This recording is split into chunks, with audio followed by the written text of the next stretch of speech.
Hey,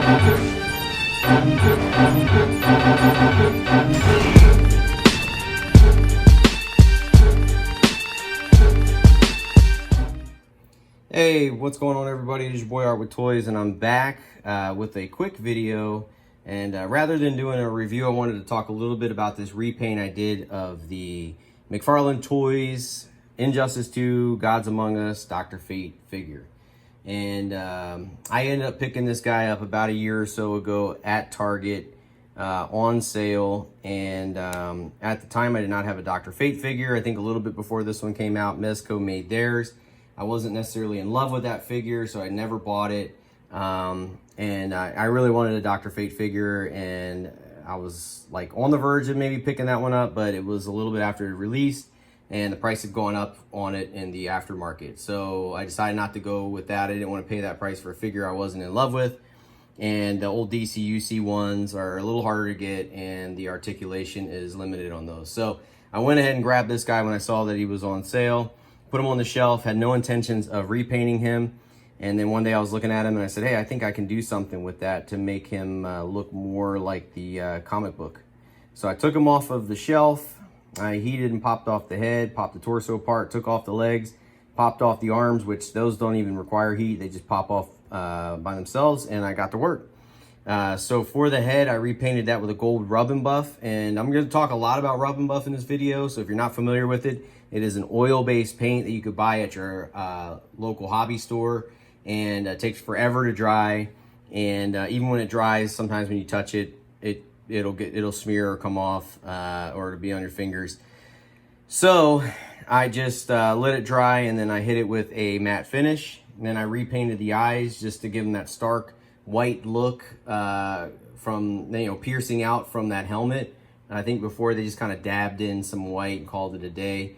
It wasn't very predominant, and it didn't stick out that much. So I repainted the eyes, and then again you can see the helmet there.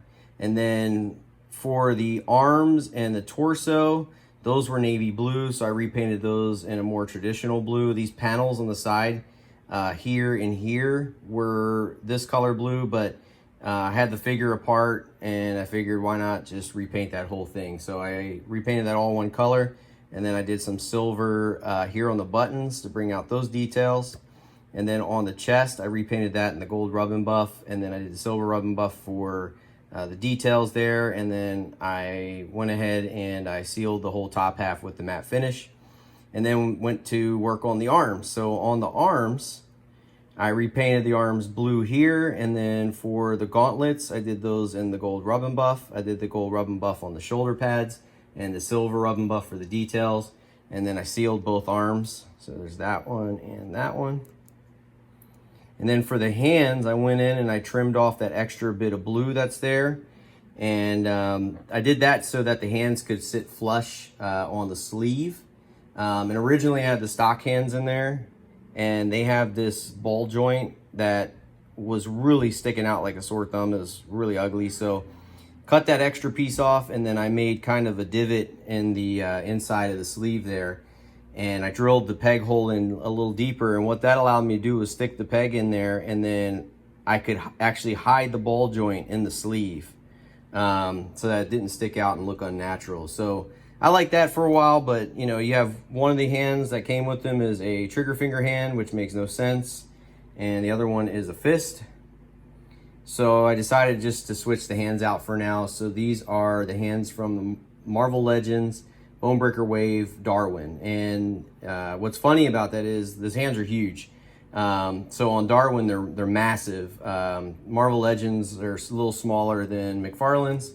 So it's just funny because they look okay on this Dr. Fate, but they're still slightly too big. But they work for what I wanted to accomplish, and they kind of have that look that he's casting a spell. And then they're just in there with a little bit of blue sticky tack, so they work well, and you can still do your articulation here at the wrist. And then for the skirt piece, I had removed that as well, so I had that just by itself. Repainted this all with a gold rub and buff, and then I did the scarab and the silver rub and buff. I dry brushed some gold here, So there's a little bit of that brown detail sticking through. These browns here and here, I left those stock. And then I went in and I did a little bit of black in between these two gold trims. And then I did a really dark brown dry brush here on this piece. This was more of a black. And what that did was it gave me kind of like layers and depth there on the skirt piece, which I liked. And then sealed that all up. And then for the legs, I did the upper legs in that same color blue. And because I had the skirt piece off and all the pieces apart, I was able to paint it all the way through, and then did the knee pads and the shin guards and the boots and the gold rub and buff.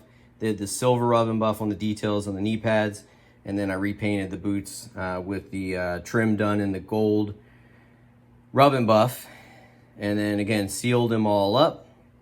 And then for the cape, I removed the cape that was on there. It was a translucent kind of cream color, so cut that off.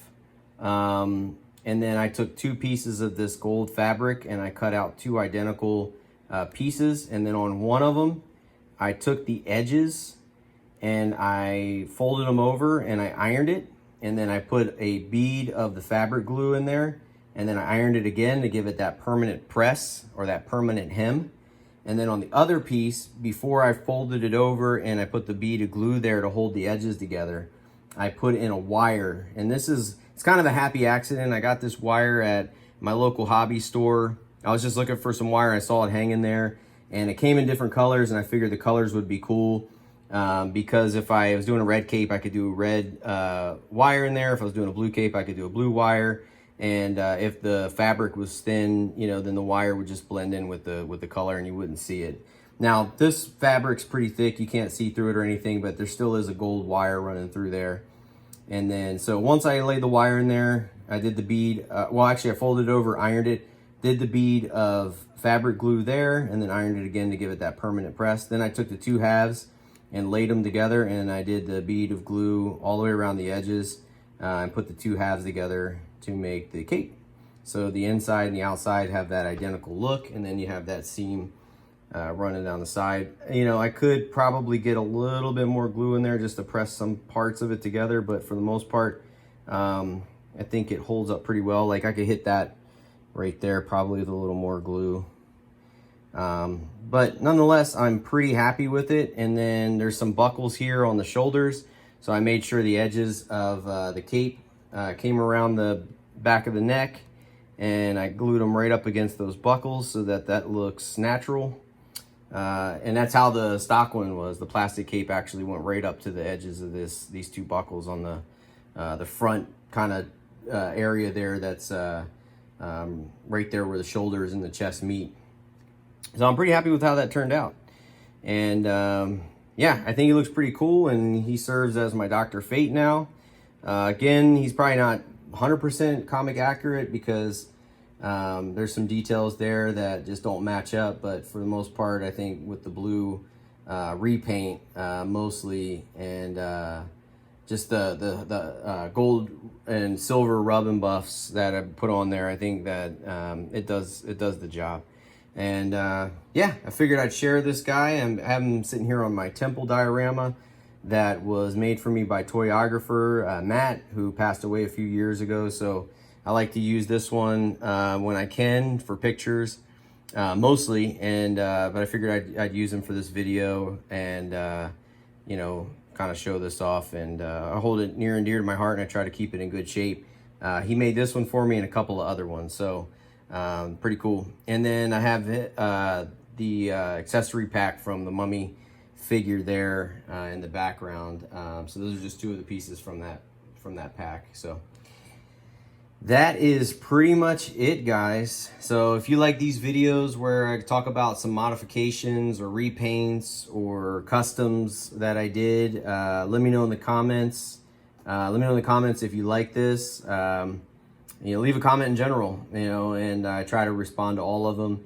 Hit that bell notification so you have an alert when one of my videos goes up. And if you can, hit that like button. And that's it. So until next time, take care of yourself and each other, and peace.